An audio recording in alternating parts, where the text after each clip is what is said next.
বদলে যাচ্ছে police, RAB আর আনসারের পোশাক। নতুন ইউনিফর্ম চূড়ান্ত করেছে স্বরাষ্ট্র মন্ত্রণালয়, যা পর্যায়ক্রমে সবাইকে দেয়া হবে বলে জানান স্বরাষ্ট্র উপদেষ্টা। সচিবালয়ে আইন শৃঙ্খলা সংক্রান্ত বৈঠক শেষে তিনি বলেন, শুধু পোশাক নয়, এসব বাহিনীর মানসিকতারও পরিবর্তন দরকার। এ সময় তিনি আরও জানান, শক্তিশালী করা হচ্ছে বিজিবি। অনুমোদন দেওয়া হয়েছে সাউন্ড গ্রেনেড ও টিয়ার শেল কেনার।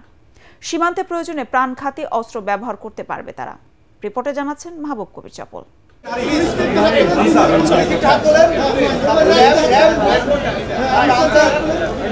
২৪-এর আন্দোলনে ২০ বছর পর বদলে যাচ্ছে পুলিশের ইউনিফর্ম, সাথে বদল হচ্ছে র্যাব ও আনসারের পোশাকও। এই তিনটিকে চূড়ান্ত করেছে স্বরাষ্ট্র মন্ত্রণালয়। ছাত্র জনতার আন্দোলনে পুলিশের বর্বরতায় ক্রোধের মুখে পড়ে বাহিনীটি। থানা পুড়িয়ে অর্ধশত পুলিশ সদস্যকে হত্যা করে উত্তেজিত জনতা। এরপর থেকে পুলিশের সংস্কার ও পোশাক পরিবর্তনের দাবি ওঠে। ১৮ ধরনের ইউনিফর্ম থেকে চূড়ান্ত করা হয় তিনটিকে।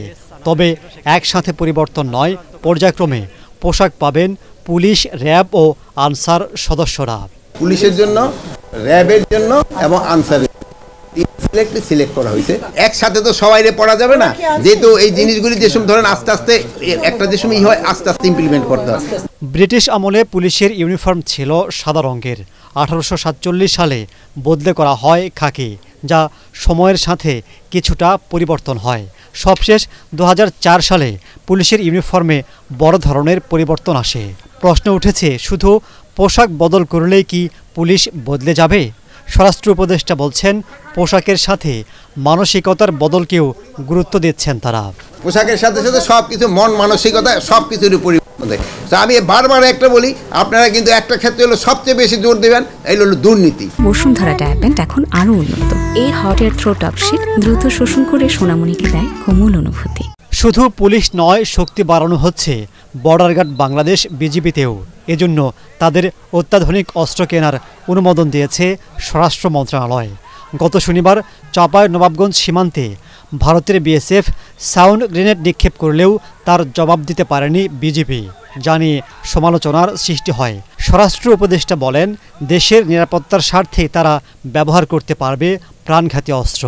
বিজিবি কেন তারা সাউন্ড গ্রেনেড মানে নাই, বা কেন টিয়ার শেল মানে নাই, বা এইগুলি তো বিজিবির কাছে নাই, যেহেতু বিজিবির কাছে তো সব লেথাল ওয়েপেন, এই জন্য তো ওইটা তো তারা মারতে পারে নাই। এই জন্য আমরা তাদের এখনো পারমিশন দিয়ে দিয়েছি এবং খুব তাড়াতাড়ি এই জিনিসগুলি ক্রয় করা হবে। ওরা কি প্রাণঘাতী কোনো অস্ত্র ইউজ করতে পারবে কিনা আমাদের বিজিবি এখন পর্যন্ত? প্রাণঘাতী অস্ত্র তো ওদের দেওয়াই আছে। প্রাণঘাতী অস্ত্র তো যেই সময় দরকার হলে, এখন যদি সেনাবাহিনীর জিজ্ঞেস করেন আপনারা প্রাণঘাতী ব্যবহার করতে পারেন কিনা, যুদ্ধ হলে কি ব্যবহার করবে, তা তো ওইটাই ব্যবহার করবে। মানে পরিস্থিতি হলো তারা ডিকটেট করবে কোন সময় কোনটা ব্যবহার হবে। যতদিন প্রয়োজন সেনাবাহিনী মাঠে থাকবে বলে জানান স্বরাষ্ট্র উপদেষ্টা। মাহবুব কবির চপল, এটিএন বাংলা, ঢাকা।